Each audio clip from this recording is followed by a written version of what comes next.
Bismillahirrahmanirrahim. Assalamu alaikum wa rahmatullahi wa barakatuh. Dear students, I welcome all of you to the history lecture of class 10th. This is the first chapter that we are going to start today, named as The Rise of Nationalism in Europe. Dear students, this chapter has been divided into 6 parts. The first one is the French Revolution. The second one, the making of nationalism in Europe.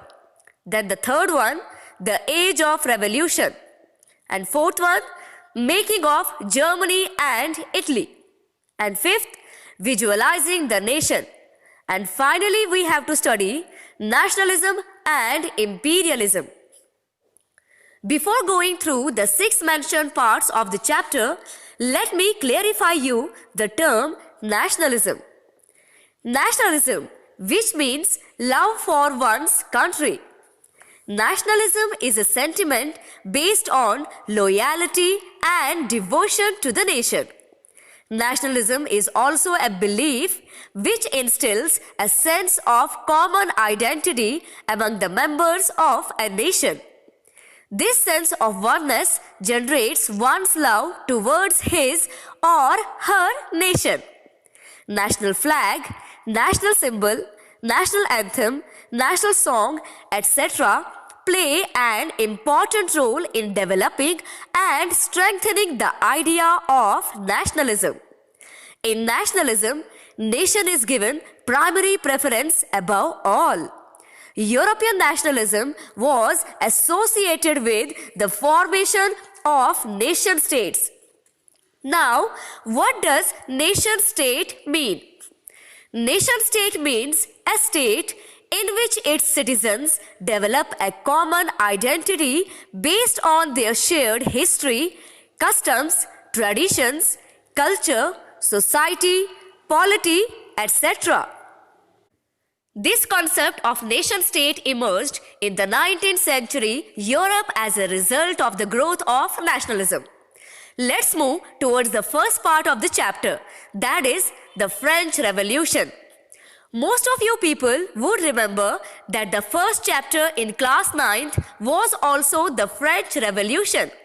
We studied in that how the people of France revolted against the king, that is Louis XVI. And finally, Louis XVI was guillotined. The people formed the National Assembly. And last part of the chapter was Napoleon Bonaparte, who came to power and he established dictatorship, which we can also call absolute monarchy. Now, the question arises, what absolute monarchy means? Absolute monarchy is a system of government where limitless powers are vested in the hands of a single person, that is the king. It is a monarchical form of government in which the ruler is the absolute authority and he is not answerable to anybody. It was the end of the 9th class chapter, French Revolution. Now, in class 10th, we have to start somewhere from this chapter. So, the first part of this chapter, the rise of nationalism in Europe, is French Revolution.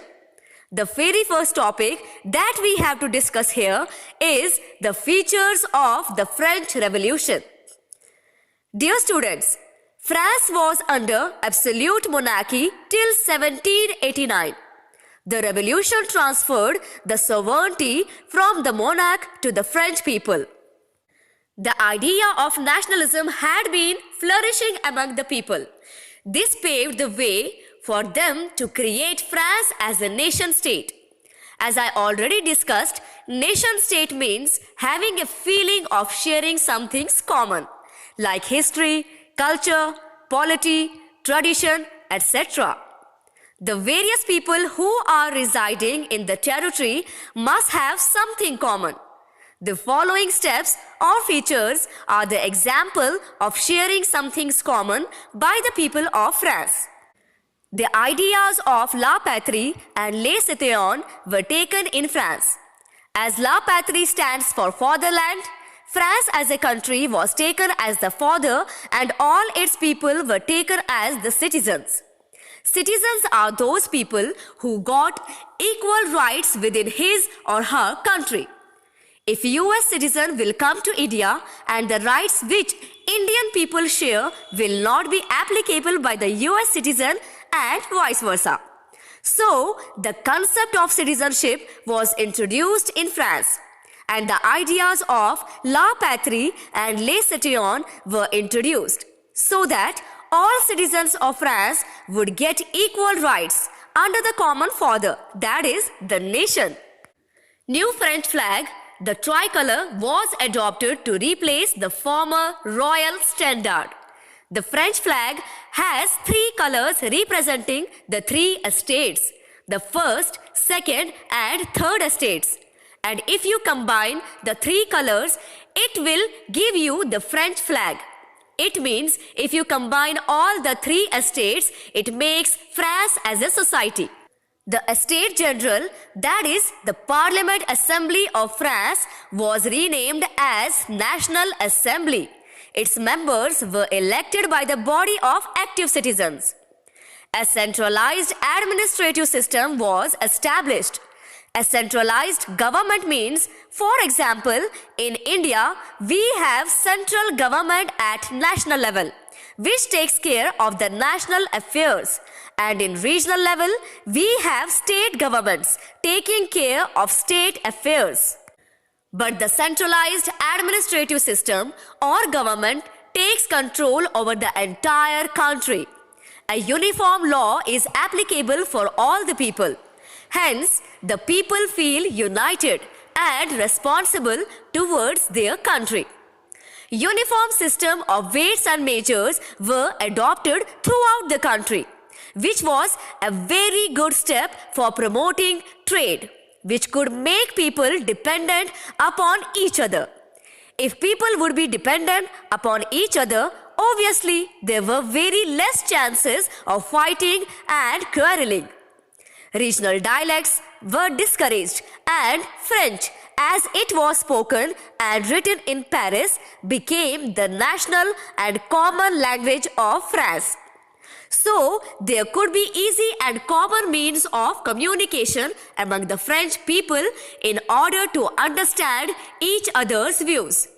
This communication is an important thing for uniting the people of any country.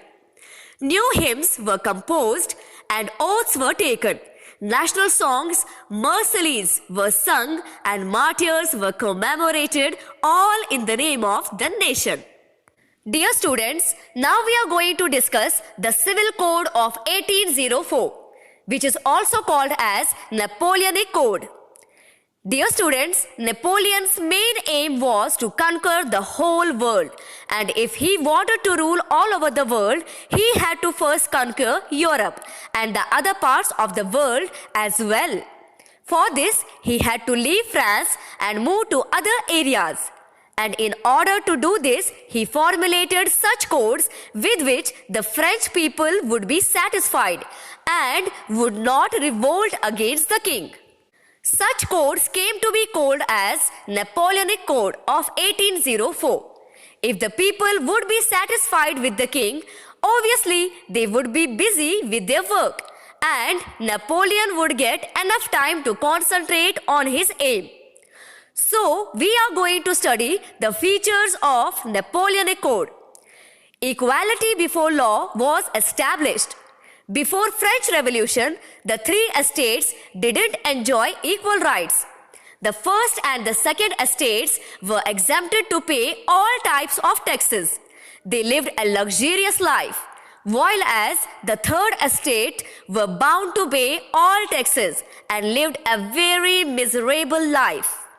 Napoleon secured the right to property. Those persons, especially the rich and the middle class, had earned their property by hard work, were retained by their property. He simplified administrative measures. He brought the administration more closer to the people. If the people had any problem, they could call the administration and got their problem directly solved. Napoleon also abolished feudal system, which is also called as feudalism. He freed peasants from serfdom and manorial dues. Now, what does feudalism mean? Feudalism means the social system that existed during the medieval age in Europe, in which the people were given land and protection by a noble, and in return he had to work and fight for him. Serfdom can be called as begar in India, which means bonded labor. And manorial dues means the peasants were supposed to pay some types of taxes like tithe and tail to the church, because the church was a part of aristocracy. Tithe was the tax levied on agricultural produce of 1/10, and tail was the tax levied on daily use items like salt, tobacco, etc. So the people were not satisfied with such types of taxes. Napoleon abolished this to prevent revolt. Guild restrictions were removed by Napoleon. Guild means the group of artisans, merchants, and traders who were granted permission by the king to hold trade. So if you have monopoly in trade, you have the power to fix the prices of the goods according to your terms and conditions.